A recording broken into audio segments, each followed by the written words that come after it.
欢迎收听 FM87.8 天籁之音，来到我们12点整的单元隐形的翅膀。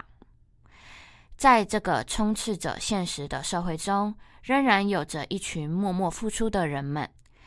他们就像天使一样，有一对我们看不到的翅膀，不求回报的行善，毫不自私的散播爱，希望能用我们的声音让这份爱延续下去。我是今天的 DJ 大宝，欢迎我们的来宾彩文和品芳一起来和我们分享行善这件事情。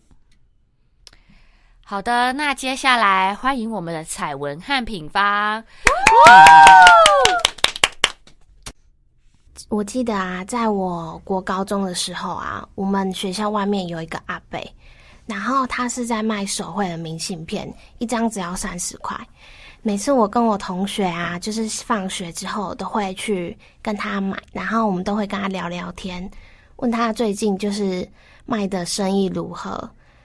然后他不管是一年四季啊，夏天冬天都是穿着一个短袖衣服。有一天啊，就是在寒流的时候，我们都超冷的，然后穿了很多很多衣服，然后他还是单单的一件。然后之后有一次，就是已经刮风下雨了，他也是依然在外面。我们真的都觉得很可怜，希望他可以就是找到一份就是好的工作，可以，因为他也有手绘的能力，希望他可以借着这个技能找到一个更好的寄托，这样子。我是品芳，然后我对于行善这件事情有比较不同的看法，就是我觉得现在最近在台湾有很多人滥用别人的爱心这件事情，然后像汉神巨蛋那边外面常常会有很多人行讨，然后可是我觉得就是他们明明就是四肢健全，为什么不要用自己的力量去得到他想要的东西，就是一定要用行讨这件事情来维持他的那个生活，我觉得这一点就是有点不太同意这样子。对，那大宝你觉得呢？我个人是觉得我都秉持着一个好心会有好报的想法，就是当我有这个能力的话，我遇到这种事情我就会不管就是10块钱啊20块钱几块钱也好，就是如果我有的话我就会给他们这样，但是如果就是不方便的话，可能就是也没有办法。对，那你们有什么经验吗？就是遇到一些我之前去新崛江的时候有遇到一个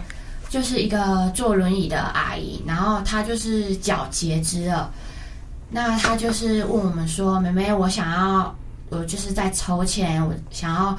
装义肢，然后就是问我能不能跟她买个小商品这样子，然后两包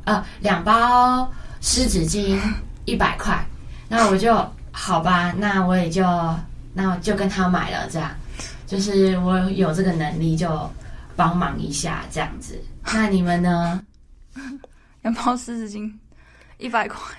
就是啊，像是有时候在文藻走路的时候，都会突然的遇到一个10元哥，他都会借着好像自己是有点穷啊，还是有点就是寒酸的样子来跟你要10块钱。可是他这种行为真的是不太可取，因为他都是四肢健全，应该要去好好找一份工作，而不是借着人们的善心而去跟人家乞讨。像前阵子9把刀有部电影，然后里面就有讨论到爱心笔这件事情。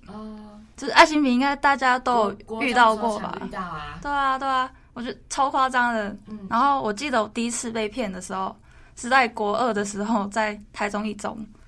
然后他就是一包小小包的袋子就要卖300块，然后我就想说，因为那时候笨笨的第一次遇到，想说好吧那就买，然后结果拿500块等他找钱，然后他告诉我你还少给100块哦，然后我就也很笨的给他100块，然后所以等于说我给他了600块，然后他就又拿了另外一个包包给我说，哦，这是赠品送你的。他这样子就是等于就是说强迫我买2个。遇过爱心笔，我是遇到2支彩虹笔100块，然后我也是国中的时候，那就只好好吧，那就拿个100块给他，然后他也是会说，妹妹，那你还可不可以就是再帮我们多增加一些业绩之类的？那我说，可是我真的没办法。但之后就是因为我是在台南的一条台湾火车站那边，然后就是一直逛来逛去，所以又逛了第2次。那他又再来跟我推销，我说我刚刚已经跟你买了哦，然后他就哦好，谢谢谢谢，那就自己也很尴尬的就离开了。不会觉得他们脸皮都蛮厚的？对，真的感觉就是幕后就是有推手，对，有人在操控他们这样。像是啊，我们之前啊在新觉江逛街的时候，都会遇到一个卖红豆泥的阿伯，然后他是真的是做爱心，他会用那些赚来的钱，然后把它全数的捐出去。哦，对，就大宝我们有去采访过这个阿伯，对，然后他是说告诉我们说，他是从半年前开始做这件事情，然后他是想说等到他要走了，然后再把他所赚的所得全部捐出去，他没有要留给他自己，也没有要留给他的小孩。对，我觉得这件事情就是蛮伟大的。但他也有说过，他不会就是捐给什么慈善团体之类的，对，他是真的会把钱捐给真正需要帮助的人，这样。就是他可能觉得慈善机构可能在背后操控钱这件事情会不知道的阴谋之类的，就可能也不知道把我们的钱拿去哪里了，这样。对。那像他这样子一个人在外面卖东西，然后他的家人会有支持或反对的意见吗？阿伯好像是说家人不太赞成，就是怕他辛苦。对，因为阿伯毕竟年纪蛮大，已经81岁。哇，对，可是就看起来很年轻身体很健康这样。对啊，就是天气冷的时候，他也只穿短袖，就站在外面这样，对吧？是觉得哇，就是我们有吃过他的红豆泥，超好吃，超好吃。就以后去新觉江就是一定要去买的。他还有在卖仙草蜜，然后阿伯还有说，外仙草蜜就是人家不是口渴来喝，是在加那个 kiwi 耶，就很好吃，虽然有点甜这样，但他有说那个每个人的感觉不一样，他这个甜度是真的是符合大众的。对，然后我们当场访问的时候，就是旁边有一个男生。也是，就是可能他自己说口渴，所以他自己去买一个仙草蜜来喝。对，然后他喝完马上就站在那旁边讲说：“哦，真的超好喝，很好喝，非常好喝。”就连续买了很多这样子。他就没有，他只有买一杯。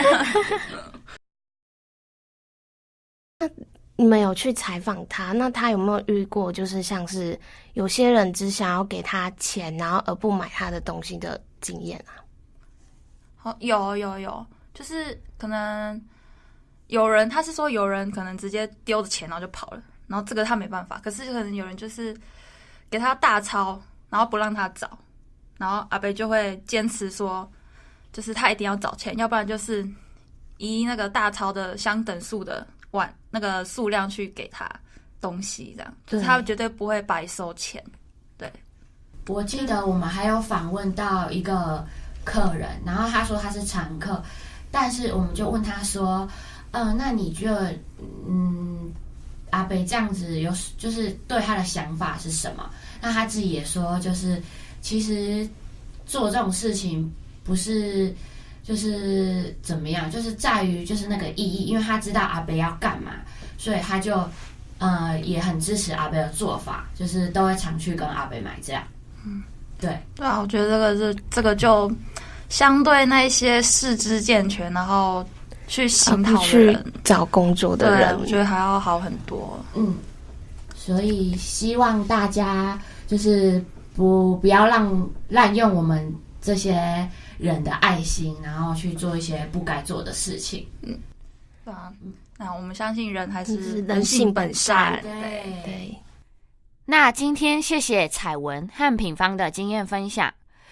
愿需要帮助的人能尽快得到帮助。明天同一时间，隐形的翅膀将与您再次空中相见，我们再会。